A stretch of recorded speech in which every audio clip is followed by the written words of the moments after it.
Assalamualaikum warahmatullahi wabarakatuh. Saya Anissa Sabrina, mahasiswi Universitas Nasional dengan nomor pokok 193300516150 dengan mata kuliah Hukum Perdata Internasional dengan dosen pengampu yang terhormat Bapak Ogi Hafiz Juanda, SHLLM CLA. Di sini saya akan menjelaskan beberapa materi yang sudah diberikan sebelumnya oleh Bapak Ogi untuk melengkapi tugas 2 saya. Yang pertama, ada definisi hukum internasional menurut 5 ahli, yaitu ada Van Blakel yang menyebutkan di mana bahwa hukum perdata internasional adalah hukum nasional yang ditulis atau diadakan untuk hubungan-hubungan hukum internasional. Yang kedua, ada Siddhartha Gautama yang menyebutkan bahwa hukum perdata internasional adalah keseluruhan peraturan dan keputusan hukum yang menunjukkan stase atau hukum manakah yang berlaku. Yang ketiga ada Mas Muim yang menyebutkan di mana HPI adalah keseluruhan ketentuan-ketentuan hukum yang menentukan hukum perdata dari negara mana yang harus diterapkan dalam suatu perkara yang berakar di dalam lebih dari satu negara. Yang keempat, menurut Graveson, di mana dia menyebutkan bahwa hukum perdata internasional adalah bidang hukum yang berkenaan dengan perkara-perkara di dalamnya mengandung fakta yang relevan untuk berhubungan dengan suatu sistem hukum lain. Yang kelima, ada Van Brakel yang mendefinisikan hukum internasional, perdata internasional adalah sebagai hukum privatrecht yang dimana hukum nasional yang ditulis atau diadakan untuk hubungan-hubungan internasional. Yang kedua, 3 unsur hukum perdata internasional atau unsur-unsur hukum perdata internasional terdapat dalam beberapa unsur dalam hukum perdata internasional. Unsur-unsur yang dimaksud adalah yang pertama adalah orangnya yang asing, yang kedua adalah tempat dilakukannya suatu tindakan, yang ketiga tempat letaknya barang, yang keempat tempat dilangsungkannya perbuatan. Yang ketiga ada asas hukum perdata internasional. Yang pertama ada asas lex re sitte atau lex situs yang menyatakan bahwa hukum yang harus diberlakukan atas suatu benda adalah hukum dari tempat benda tersebut berada. Yang kedua ada asas lex loci contractus yang menyatakan bahwa terhadap perjanjian-perjanjian atau yang bersifat hubungan perdata internasional berlaku kaidah-kaidah hukum dari tempat pembuatannya perjanjian. Yang ketiga ada asas lex domisili yang menyatakan bahwa hukum yang mengatur hak serta kewajiban perorangan adalah hukum dari tempat seseorang berkediaman tetap. Yang keempat ada sumber hukum perdata internasional atau sumber HPI, sama aja dengan sumber hukum nasional karena hukum perdata internasional ini merupakan bagian dari hukum nasional.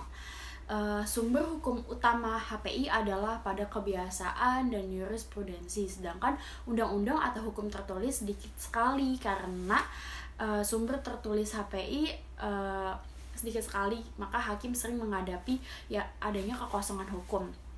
Sesuai dengan pasal 22AB yang menyatakan bahwa hakim yang menolak mengadili suatu perkara dengan alasan tidak adanya undang-undang atau aturan-aturan maka dapat dituntut untuk itu. Untuk itu, hakim akan mencarinya pada kebiasaan atau jurisprudensi. Kalau di dalam kedua kasus tersebut di atas kebiasaan dan jurisprudensi masih belum ditemukan, maka akan menciptakan hukum sendiri. Dengan kata lain, hakimnya disebut menemukan hukum, artinya hakim itu aktif dan kreatif. Yang kelima, perbedaan hukum perdata internasional dengan hukum internasional. Dalam hukum perdata internasional, maka hubungan hukum yang diatur adalah hubungan hukum perdata, dan dalam hubungan perdata tersebut akan ada permasalahan tentang hukum apa yang dipilih oleh para pihak yang mengatur hubungan hukum tersebut. Sedangkan pada hukum internasional publik tidak ada pilihan hukumnya. Yang keenam, pengertian titik taut primer dan contohnya. Titik pertalian primer merupakan titik taut yang menentukan bahwa peristiwa tersebut merupakan hukum perdata internasional. Jadi fungsi titik paut primer adalah untuk menentukan ada tidaknya peristiwa hukum perdata internasional. Titik pertalian primer disebut juga titik taut atau pembela atau point of contact atau Anopingspunten. Contoh hubungan hukum di dalam hubungan intern adalah dua orang warga negara Indonesia di Indonesia melakukan perjanjian bisnis mengenai barang yang berasal dari luar negeri. Yang ketujuh, ada pengertian titik pertalian sekunder. Titik pertalian sekunder adalah hal-hal atau keadaan-keadaan yang menentukan berlakunya suatu sistem hukum tertentu di dalam hubungan hukum perdata internasional. Titik taut penentu ini menentukan hukum apa yang harus diberlakukan di dalam menyelesaikan masalah-masalah hukum perdata internasional. Yang kedelapan, ada pengertian teori kualifikasi. Nah, di dalam hukum perdata internasional, kualifikasi diartikan sebagai tindakan mengelompokkan fakta-fakta yang ada di dalam suatu peristiwa hukum ke dalam kategori hukum yang sudah ada. Untuk menemukan hukum mana yang harus diterapkan terhadap peristiwa hukum tersebut, pada dasarnya kualifikasi dibagi atas dua, yaitu kualifikasi fakta yang berarti kualifikasi yang dilakukan terhadap sekumpulan fakta yang ada di dalam suatu peristiwa hukum untuk ditetapkan menjadi satu atau lebih peristiwa hukum berdasarkan kategori hukum dan kaidah-kaidah hukum dari sistem hukum yang dianggap seharusnya berlaku.